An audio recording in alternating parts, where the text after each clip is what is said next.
حضرت ابو ہریرہ رضی اللہ تعالیٰ عنہ روایت کرتے ہیں، اور یہ حدیث بھی متفق علیہ، ایک شخص نے آ کے عرض کیا، یا رسول اللہ، سب سے زیادہ میرے حسن سلوک کا اور حسن خدمت اور حسن صحبت کا حقدار کون ہے؟ سب سے زیادہ من حق الناس بحسن صحابتی۔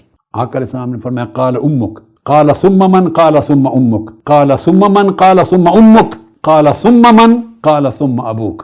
3 بار تک پوچھا کہ سب سے زیادہ حق مجھ پر کس کا ہے؟ حسن خدمت اور حسن صحبت کا۔ فرمایا تیری ماں کا، پھر فرمایا تیری ماں کا، پھر فرمایا تیری ماں کا، پھر 4تھی بار پوچھا اس کے بعد فرمایا تمہارے باپ کا۔ ام المومنین حضرت عائشہ صدیقہ رضی اللہ تعالیٰ عنہ فرماتی ہیں، اور یہ حدیث مسند احمد بن حنبل میں ہے، ام المومنین سیدہ عائشہ صدیقہ رضی اللہ تعالیٰ عنہ فرماتی ہیں کہ آقا علیہ السلام نے فرمایا، قال رسول اللہ صلی اللہ علیہ وسلم، نمت فرأیتنی فی الجنہ۔ آقا علیہ السلام نے اپنا خواب بیان فرمایا۔ آقا علیہ السلام نے فرمایا، عائشہ مجھے خواب آیا ہے، میں سویا، میں نے خواب میں اپنے آپ کو جنت میں دیکھا کہ میں جنت میں تھا۔ فسمعت صوت قارئ یقرأ، تو میں نے جنت میں ایک قاری کو خوبصورتی سے قرآن پڑھتے ہوئے سنا، قرآن پڑھ رہا تھا، تلاوت کر رہا تھا۔ میں نے ملائکہ سے پوچھا، فرشتوں سے، فقلت من ھذا، یہ خوش نصیب کون ہے جنت میں قرآن کی تلاوت کر رہا ہے؟ فقالوا ھذا حارثہ بن النعمان، ملائکہ نے کہا یہ حارثہ بن نعمان ہے۔ حضور علیہ السلام کے ایک صحابی تھے حارثہ بن نعمان۔ جواب دیا آقا علیہ السلام نے، کذالک البر، کذالک البر وکان ابر الناس بامہ، فرمایا ہاں نیکی کا بدلہ ایسے ہی ہوتا ہے، نیکی کا بدلہ ایسے ہی ہوتا ہے۔ یہ اپنی ماں کے ساتھ بہت نیکی کرنے والا تھا حارثہ، اس کو یہی بدلہ ملنا چاہیے تھا جو اللہ نے عطا کی۔ یہ منظر آقا علیہ السلام نے خود خواب میں دیکھا اور بیان فرمایا۔ یہ مسند احمد بن حنبل کی حدیث ہے، اور امام نسائی نے سنن کبریٰ میں اور امام حاکم نے بھی بیان کی۔ آپ نے حضرت اویس قرنی رضی اللہ تعالیٰ عنہ کا نام آپ میں سے ہر ایک نے سنا ہے۔ ان کا نام آپ جانتے ہیں ان کی ولایت و معرفت کے حوالے سے اور ان کے عشق رسول کے حوالے سے، اس اینگل سے، مگر ان کی شخصیت کا ایک ہی اینگل جو آقا علیہ السلام نے بیان فرمایا، یاد رکھ لیں، یہ واحد تابعی ہیں، واحد جن کا نام لے کر آقا علیہ السلام نے بیان کیا ہے، تابعی کا نام لے کر، حضرت اویس قرنی رضی اللہ تعالیٰ عنہ۔ اور یہ صحیح مسلم کی حدیث ہے، حدیث صحیح۔ اور آقا علیہ السلام نے آپ کی ایک فضیلت بیان کی ہے خود اپنی زبان مبارک۔ وہ کیا؟ سیدنا فاروق اعظم رضی اللہ تعالیٰ عنہ کو بتایا، طویل حدیث ہے، میں صرف ریلیونٹ حصہ بیان کرنا ہوں۔ بتایا کہ عمر، جب تمہاری ملاقات ہو اویس سے جو کرن کا رہنے والا ہے، تو اس کی پہچان یہ ہے اور اس کی فضیلت یہ ہے کہ اپنی والدہ کے ساتھ بڑی نیکی اور احسان کرنے والا ہے۔ یہ اویس کی خصوصیت ہے، اویس قرنی کی۔ لہو والدۃ وہو بہا بر لو اقسم علی اللہ لابرہ، بر کا لفظ 2 بار آیا ہے، دیکھیے، ہوا بہا بر اور پھر لابرہ۔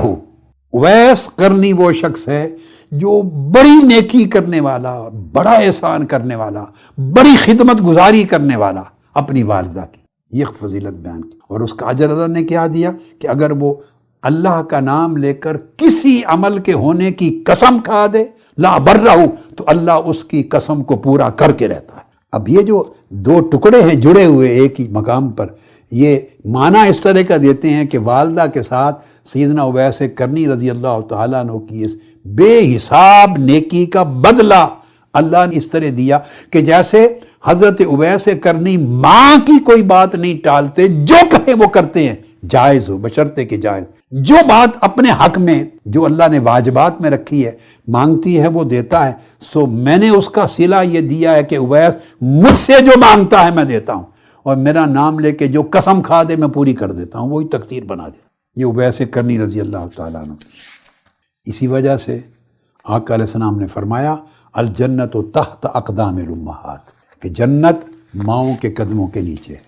اب جنت جب ماؤں کے قدموں کے نیچے رکھ دی تو اولاد کے لیے فضیلت بتا دی اور ماں کے لیے ذمہ داری بتا دی کہ اے ماں، تیری اولاد کی جنت تیرے قدموں کے نیچے ہے۔ اب اللہ پاک نے یہ تیرے ہاتھ میں دے دیا ہے، تو چاہے تو اولاد کو جنت بھیج دے، جنتی بنا دے، اور چاہے تو اپنی اولاد کو دوزخی بنا دے، دوزخ کی راہ پہ چلا دے، چونکہ تیری گود میں پل رہی ہے، وہ بولی تجھ سے سیکھ رہی ہے، طور اتوار تجھ سے سیکھ رہی ہے، تعلیم اور شعور تیرے ذریعے لے رہی ہے۔ اب تیری مرضی، تو اسے جنت کی راہ پہ ڈالتی ہے یا دوزخ کی راہ پہ ڈالتی ہے۔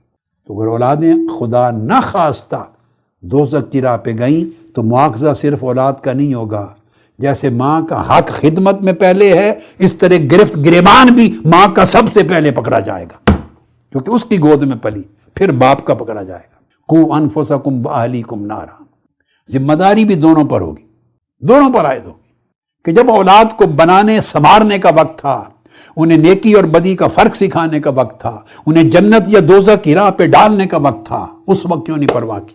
بات کے شکوے ریلیونٹ ہیں۔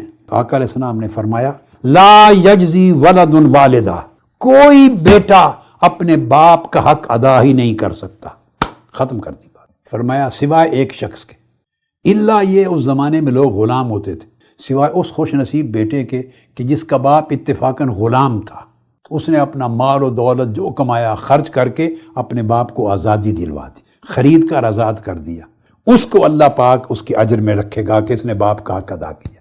اب تو نہ غلامی رہی نہ آزادی رہی، ویسے پوری قوم ہی غلام ہے، اب کوئی کس کو آزاد کروائے گا؟ سارا ملک غلام ہے۔ کرکس یہ کہ باپ کا حق ادا ہی نہیں ہو سکتا۔ حضرت عمرو بن شعیب اپنے والد اور دادا کی روایت بیان کرتے ہیں کہ آقا علیہ السلام نے فرمایا، اولاد کے لیے کسی شخص نے سوال کیا، میرے والد کو مال کی ضرورت ہے، فرمایا انت و مالک لوالدک، تیرا مالک بھی تیرا باپ ہے اور تیرے مال کا مالک بھی تیرا باپ ہے، خرچ کرو، اس کا حق ہے۔ انت و مالک لوالدیک، تیرا مالک بھی تیرا والد ہے اور تیرے مال کا مالک بھی تیرا والد ہے، چونکہ اولاد کا جو کسب ہوتا ہے سارا باپ کے ذریعے آتا ہے۔ ان اولادکم من اطیب کسبکم فکلوا من کسب اولادکم، تو اولاد کا مال باپ کا مال ہوتا ہے، لہذا والدین پر ماں باپ پر مال خرچ کرنے میں بخل کرنا بڑا گھٹیا فعل ہے، جہنم میں لے جائے گا یہ بخل۔ تو خدمت کرنے کا مطلب یہ نہیں ہے ضرور کہ آپ شادی ہو جائے تو ایکسٹینڈڈ فیملی میں اکٹھے رہنا ہے، یہ شریعت میں کئی حکم نہیں ہے، یاد رکھ لیں۔ یہ بدقسمتی سے ہمارے انڈو پاک سب کانٹیننٹ پاکستان انڈیا کا کلچر ہے، ماں باپ ناجائز اصرار کرتے ہیں، اب تو زیادہ تر نہیں کرتے، زیادہ نہیں کرتے، مگر جہاں یہ سٹل ہے وہ جان لیں کہ یہ ناجائز ہے، گناہ کا عمل ہے۔ یہ والدین کے حقوق میں سے ہے ہی نہیں کہ شادی کے بعد بیٹا اور بہو آپ کے ساتھ ایکسٹینڈڈ گھر میں رہیں۔ ہاں اگر وہ خوشی سے رہیں، تعلقات خراب نہیں ہوتے، اور آپ کی بہو یعنی بیٹی جو آپ کے گھر آئی ہے، آپ کے بیٹے کی بیوی، وہ رضامند ہے تو کوئی حرج نہیں، سو بسم اللہ۔ اگر وہ رضامند نہیں رہنا چاہتی، الگ گھر مانگتی ہے، تو یہ اس کا حق ہے اور شرعی حق ہے اس کا، آپ نہیں روک سکتے۔ اور اگر اکٹھے رہنے سے تعلقات خراب ہوتے ہیں تو کل کے بیٹے اور والدین کا رشتہ بھی خراب ہو اور بے ادبی آئے اور اللہ رسول کے احکام ٹوٹیں، تو اس گناہ سے بہتر ہے کہ انڈیپینڈنٹ رہیں۔ مگر یہ جو تعلق کا خیال رکھنا، خدمت کرنا، یہ محبت کا خیال، جب آئیں روزانہ آئیں، ماں کے اور باپ کے قدم چومیں، پاؤں دبائیں، خدمت کریں، مالی کفالت کریں، ضروریات پوری کریں، ان کو ہنسائیں، ان کو خوشی دیں، تعظیم کریں، تکریم کریں، ادب سے بولیں، نیچے بیٹھیں، 100 طریقے ہیں پیار کے، کفالت کریں۔ صرف یہ کہ گھر میں اکٹھا رہنا ہے بیٹے اور بہو کے رکھ کر، یہ شریعت کے حقوق اور واجبات میں سے نہیں ہے۔ آقا علیہ السلام نے فرمایا کہ والد جنت کا وسیع دروازہ ہوتا ہے، ہر شخص کے لیے جنت کے بہت سے دروازے ہیں، مگر جو درمیان کا مین گیٹ ہے، مین انٹرنس آف جنت، بڑا دروازہ سب سے درمیان کا، وہ والد ہوتا ہے۔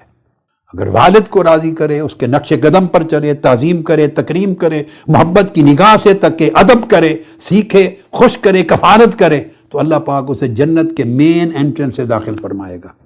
اس کے بعد آقا علیہ السلام نے فرمایا اب تمہاری مرضی، والد کی تعظیم و تکریم اور خدمت کر کے چاہے تو اس دروازے کو اپنے لیے محفوظ کر لو، اور چاہے تو بے ادبی کر کے اس دروازے کو ضائع کر لو۔ آقا علیہ السلام نے فرمایا رب کی رضا والد کی رضا میں ہے، اور اللہ کی ناراضگی والد کی ناراضگی۔ کئی لوگ اس مشرب کے اور اس طبیعت کے ہیں کہ باپ کو ناراض کیے ہوئے ہیں، والدہ کو ناراض کیے ہوئے ہیں، والدین کو ناراض کیے ہوئے ہیں، ان کی خدمت اور ان کے ادب و تکریم کی توفیق نہیں، باہر بڑی نیکی کے کام کرتے ہیں، محفل میلاد سجا رہے ہیں، 11ویں شریف کی محفلیں ہو رہی ہیں، بستر اٹھا کے 40 دن تبلیغی جماعت کے چلے پر جا رہے ہیں، عرس کر رہے ہیں، حج پر جا رہے ہیں، عمرے پر جا رہے ہیں، باہر بڑے لنگر خانے کھول کے کھلا رہے ہیں، اور ماں باپ کی آنکھوں کے آنسو پوچھنے کے روادار نہیں، ان کی بے ادبی کرتے ہیں، ان کو سنتے نہیں، ان کا حق ادا نہیں کرتے۔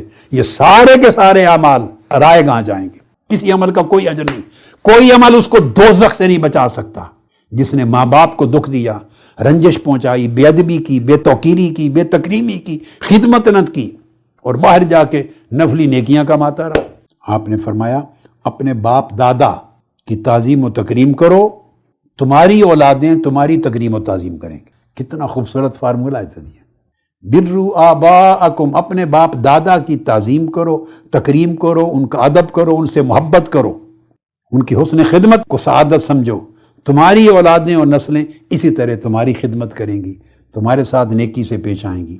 پھر فرمایا وَعِفُّ عَن نِّسَاءِ النَّاسِ تَعِفُّ نِسَاؤُکُم، دوسروں کی بیٹیوں اور دوسروں کی جو عورتیں ہیں اور بیٹیاں، ان کے ساتھ ان کی عصمت و عزت کی حفاظت کرو، اللہ تمہارے گھر کی بیٹیوں اور عورتوں کی عزت کی حفاظت کرے گا۔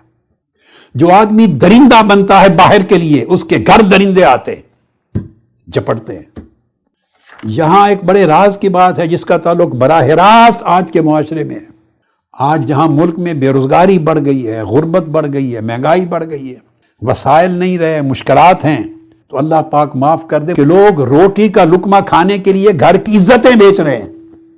اپنی عزتیں بیچ کے جو روٹی کا لقمہ آپ کھاتے ہیں، اس سے 1000 درجے بہتر ہے کہ اگر بھوک سے مر جائیں تو شہید کا مقام ملے گا، مگر عزت بیچ کر حرام کا لقمہ کھا کے زندگی بچا لینا، یہ مرنے سے 1,00,000 درجے بدتر ہے۔ حضرت ابو ہریرہ رضی اللہ تعالیٰ عنہ نے 2 آدمیوں کو دیکھا، اکٹھے آ رہے تھے۔